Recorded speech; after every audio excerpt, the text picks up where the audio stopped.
First of all, I'd like to apologise for the long hiatus in videos. I had a lot of footage that I'd stored up ready for the time when I got really busy. I've just finished my degree and handed in my dissertation. There were problems with that footage and it meant that I couldn't actually turn it into videos.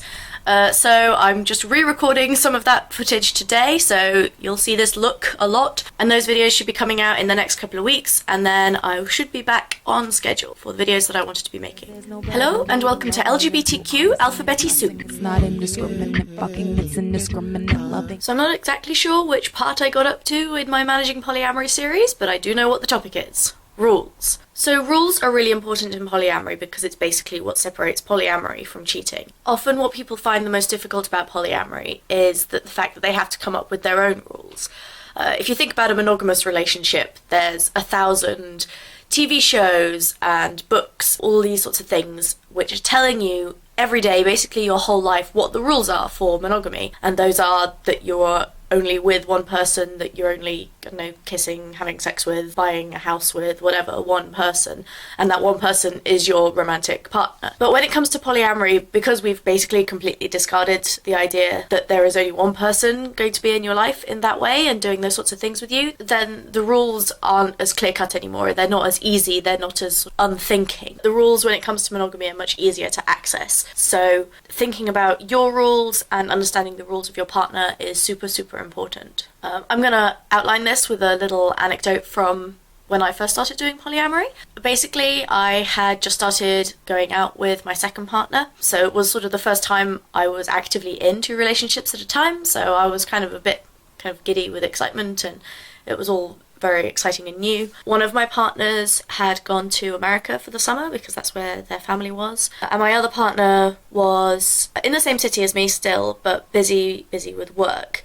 I was also really busy with work, and so basically I didn't really see my partners at all for the entirety of this summer. At one point during this really busy project that I was on, I took a weekend off and I went to a friend's birthday party, and there was a group of friends who I kind of messed around with before, and we'd end up doing some stuff together, and I was really excited, and it'd been kind of liberating, the stuff that I'd already done with my 2 partners. I was getting into this whole non-monogamy thing, but I had rules from my partners, and my 2 rules had been, one of my partners said they didn't really care what I did, but they didn't really want to hear about it, and one of my partners had a kind of a kiss and tell idea, so they didn't mind what I did as long as I told them about it afterwards.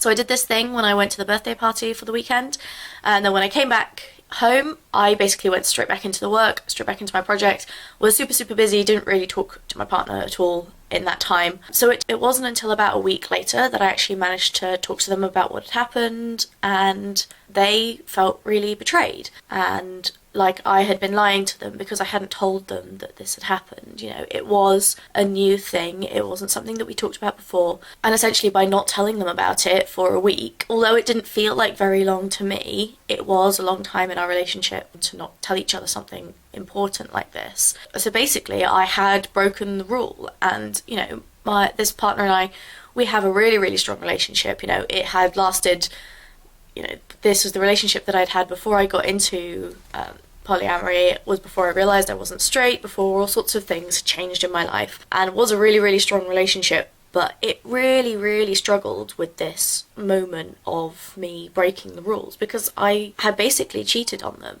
And there was about 4 or 5 weeks after this when our relationship really struggled. We really thought this was going to be the end of our relationship, that we couldn't get past this. So that for me really cemented the importance of not just having the rules, so you know what it is you're supposed to be doing, but then keeping to those rules. Ultimately, our relationship has survived through that. We're still together. It meant that after that, we had a lot of conversations more in depth about what it is we had to tell each other. The rules changed for a while, so we went back to, I would tell them before anything happened that something was about to happen, because that was kind of safer that way. It always meant that they knew what was going on, and it meant we had to work a lot harder at defining what it exactly was that we wanted from our relationships. I'm not 100% sure what my rules are for my partners. I think that's partly because I've always gotten into relationships with people where they've already had partners.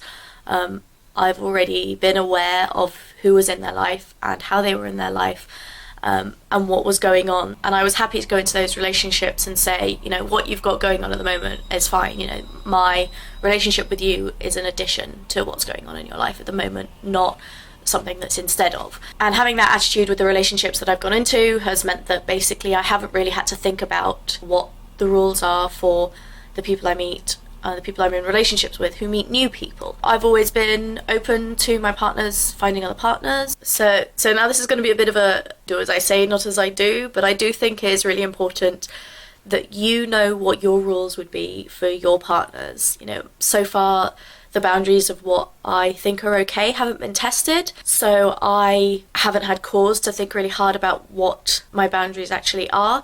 And that might be the case. You may find that you set sort of vague limits, and then because those limits are never tested, you never really get to define them properly. But if you feel really strongly about something that your partner or partners can or cannot do with other people, with other partners that they have, then you have to be really certain about what that is in yourself, and then you have to communicate it clearly to your partners.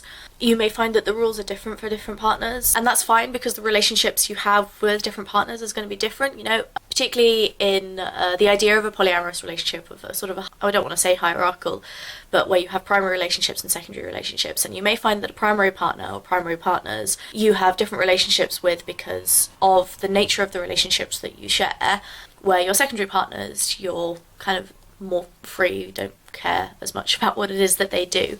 And that's absolutely fine. Just make sure that you're clear on what it is you want from your partners and what is and isn't okay, because if they break a rule but they didn't know that it was a rule, then you know you'll still feel betrayed and you'll still feel hurt, but it will be much more difficult to talk about it because they didn't know they were breaking a rule. That's it for my Managing Polyamory series. If you want to check out the other two in this series, then click here or here, hopefully somewhere around here.